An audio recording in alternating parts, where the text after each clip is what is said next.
Exile and Shalom. The themes of exile and shalom in the Old Testament and New help believers today seek their community's flourishing. We will also contrast shalom with Pax Romana. Exile. As a consequence of their sin, God casts humanity out of his presence in the garden, the first of many exiles. God introduces himself to Abram, whom he would soon rename Abraham, and calls him away from his home. He leads Abraham through a time of exile in Egypt, foreshadowing his descendants' exile there. But even when Abraham does make it to the promised land, he is still in exile. Hebrews 11:10 says, "For Abraham was looking forward to the city that has foundations, whose designer and builder is God." Abraham's biological descendants, the Israelites, and spiritual descendants, the church, continue to live in exile. Israel is enslaved and afflicted in Egypt for 400 years. Through Moses, God transforms their exile into exodus and brings them to the promised land. Due to the people and their kings doing evil in the Lord's sight, the Israelites struggle to stay in Canaan. Their presence in the promised land is dependent on their obedience to the Sinai covenant, which they continually disobey. They reject God's law by not seeking the common good of the poor and oppressed. Israel's idolatry and social sins lead to their Babylonian captivity. Yet, when God sends the Israelites into exile, he calls them to benefit their captors and seek their flourishing. Shalom. The prophet Jeremiah wrote to the Israelite exiles in Babylon God's word for how he wanted them to treat their non-Israelite neighbors while in captivity. Jeremiah writes, "Build houses and live in them, plant gardens and eat their produce. Take wives and have sons and daughters. Take wives for your sons and give your daughters in marriage, that they may bear sons and daughters. Multiply there and do not decrease, but seek the welfare of the city where I have sent you into exile, and pray to the Lord on its behalf, for in its welfare you will find your welfare." The Hebrew word for welfare is shalom. Theologian Dr. Cornelius Plantinga Jr. defines shalom. He writes, "In the Bible, shalom means universal flourishing, wholeness, and delight, a rich state of affairs in which natural needs are satisfied and natural gifts fruitfully employed, a state of affairs that inspires joyful wonder as its creator and savior opens doors and welcomes the creatures in whom he delights. Shalom, in other words, is the way things ought to be."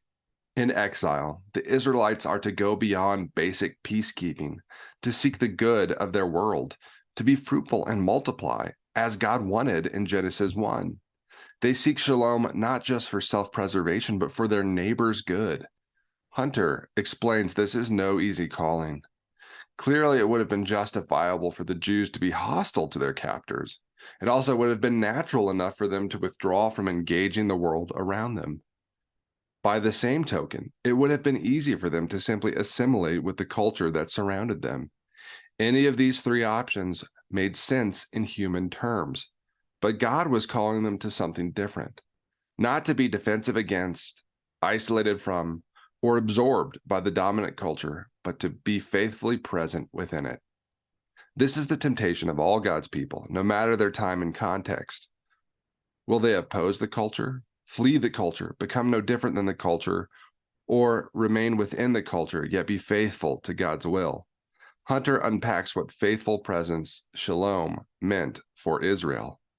On the face of it, this was not a posture of radical and prophetic challenge to the powers that be, but neither was it passive acceptance of the established order.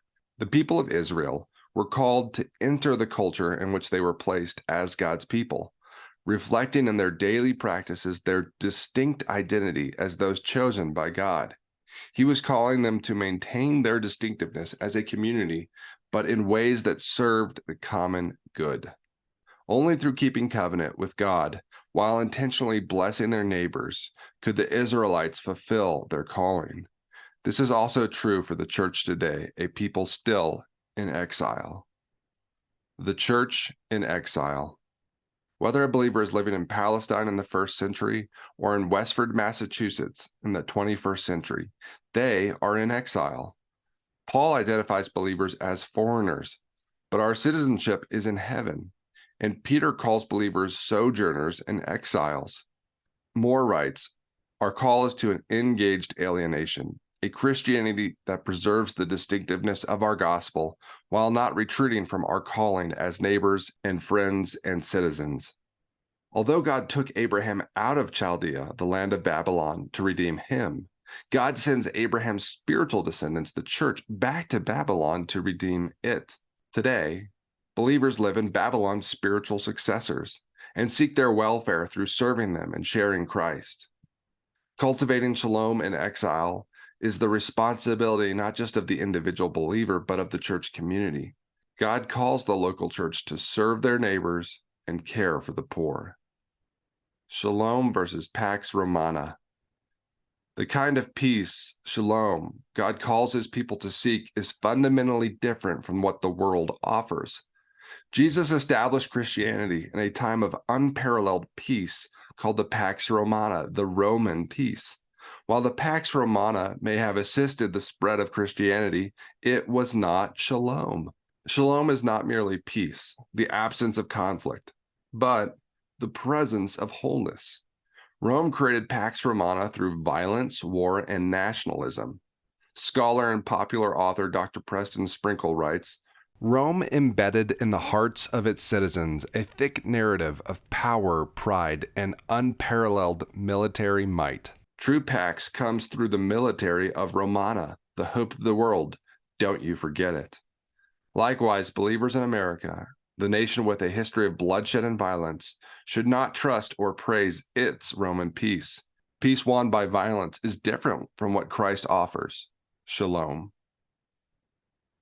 Thank you for listening to this part of my Doctor of Ministry thesis paper. To watch the next video, click in the top left corner of the screen, and to see the whole playlist, click in the top right corner of the screen. Please like, comment, and subscribe. Take care.